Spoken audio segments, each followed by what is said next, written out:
Hello there. So I thought I'd do another video on mindfulness of breathing. And I think it's a fairly common experience that people can find meditation frustrating, that their desires and aspirations for the meditation in order to gain calm and peace and what have you don't materialize, and so the meditation gradually descends into frustration and irritation.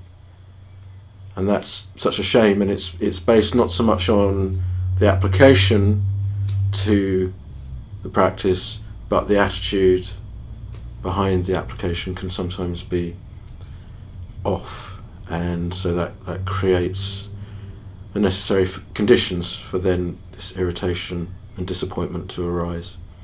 And I think one of the main causes is that people, rather than following the instruction and the guidance of how to actually do it, start doing something else, which is essentially chasing bliss.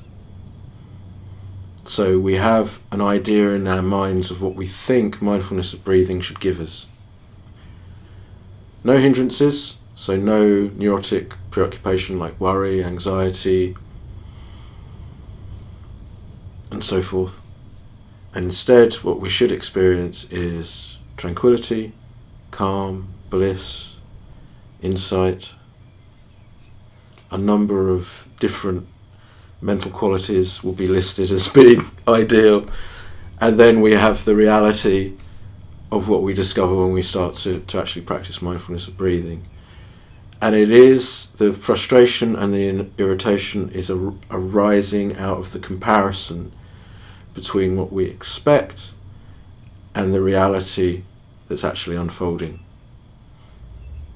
And so what we do, if we're getting it wrong, instead of simply applying ourselves to the instruction, which is to note, allow, be with whatever arises, we start making distinctions between what is acceptable and what's unacceptable. And because we are aware of things that we have deemed to be unacceptable for the meditation, we then conclude that the meditation has gone wrong. And so then what we start to do is to begin to manipulate with the mind, and one of the ways that people do that is to force the mind onto the breath and try to ignore everything else.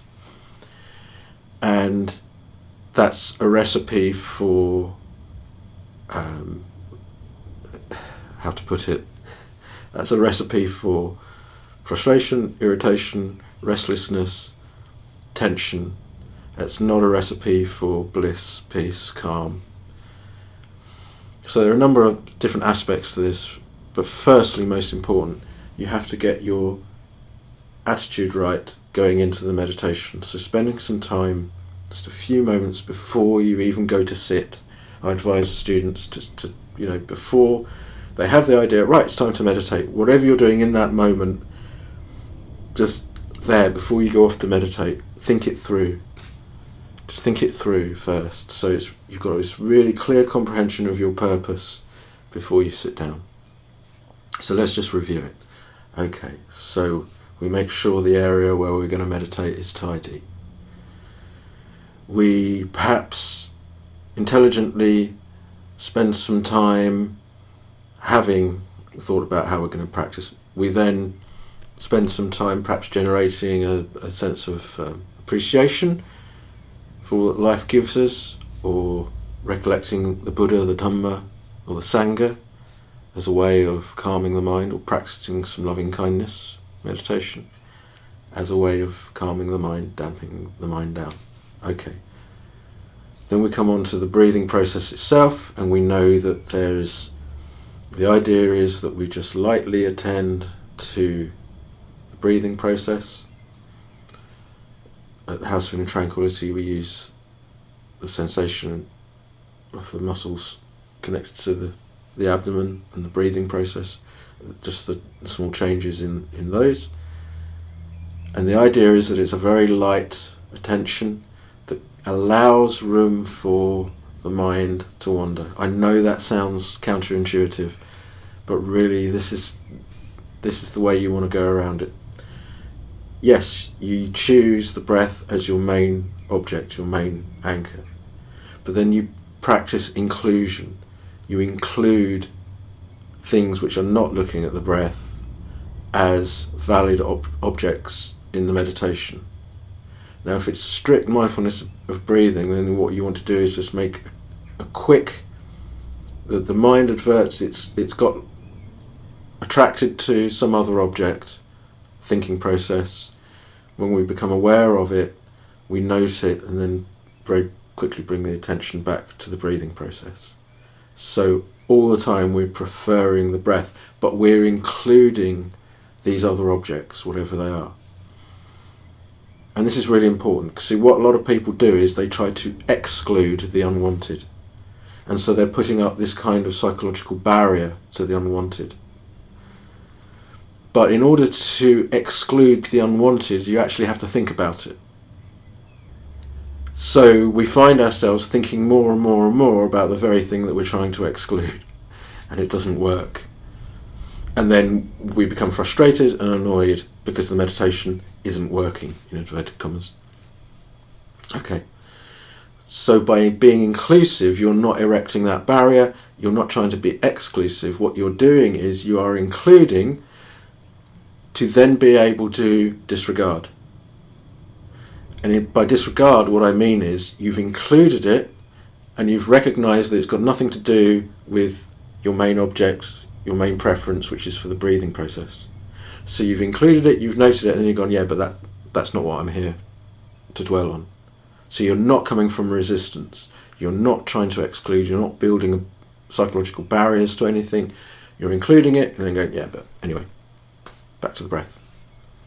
That's a major, major difference.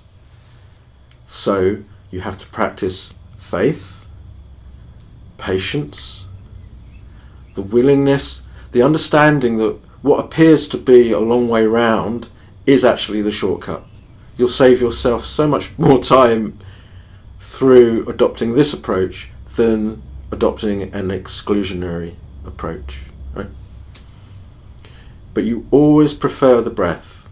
It's a preference. From all the myriad objects that you can choose, each time you choose the breath. And so the mind flicks each time it's coming back to the breathing process. Eventually, the attention will be exclusively on the breath, but you won't have created any barriers, there won't be any dualism, me against that. Everything is included. And that's beautiful, because it means when something does come along and attracts your attention, you're not in dispute, you're not disappointed, you're not upset with it, you can include it, you go, oh right, okay, I started thinking about that, that's fine. And then you bring the attention back. And you will find, alright, maybe not in the first 5 minutes of a meditation, maybe not in the first 20 minutes or half an hour of a meditation, maybe not in a meditation today or a meditation this week, perhaps not even a meditation this month. I don't want to go on too far with that. I'll stop there. But you will find that if you stick to the guidance, the mind will gradually, as the concentration develops, as the mindfulness develops, you will find that you are able to rest exclusively or near exclusively on the breathing process. The other thing that trips people up is the actual desire for blissful states. So if you follow this route, although it appears a long way around, eventually you build up this strength of mind, of mental qualities, that enables you to rest exclusively just observing the breathing process. And that's when the happiness emerges, that's when the pleasurable interest emerges, and you find that it's more and more easy with those qualities as well. It's more easy to focus exclusively on the breath, and then you choose a part of the breath that you focus on, and the whole world is beginning to just disappear into the distance, and you're just really focused in on one object, and it's blissful. It really does become blissful, tranquil, everything that you wanted the meditation to be. Now, because I've talked about that, now it's so easy to now have that as an objective in your mind. Right, oh, that's the sign of success. if I'm getting the bliss, if I'm getting the tranquility, if I'm getting the marks of concentration, that's how I know I'm successful. So that's what I want my meditation to be. Allied to that, there's also the problem when that does happen, that further deepens the expectation that that is how the meditation should always be. That's where I am now. That's the sort of meditator I am. That's the sort of standard that's my baseline standard, that meditation should always be like that. So we're building up these expectations all the time. And you have to be willing to renounce those expectations. You have to be willing to surrender to what is actually taking place and let go of all expectations, let go of clinging to signs of success. You have to be willing just to deal with the truth of unfolding experience as it is in this moment. Because the moment you're in a meditation and you say, I want it to be blissful, and it's not blissful, again, you've determined that the meditation is wrong. The meditation is not wrong. It's not a question of right or wrong. If you practice properly, with faith, with patience, with perseverance, then in the course of a period of meditation, it can become calmer. But if you insist that it should be calm now, it should be blissful now, you are operating in this extreme opposition. And let's not forget, it's just in our own heads. So we're utterly conflicted in our own heads because reality does not conform to our expectations.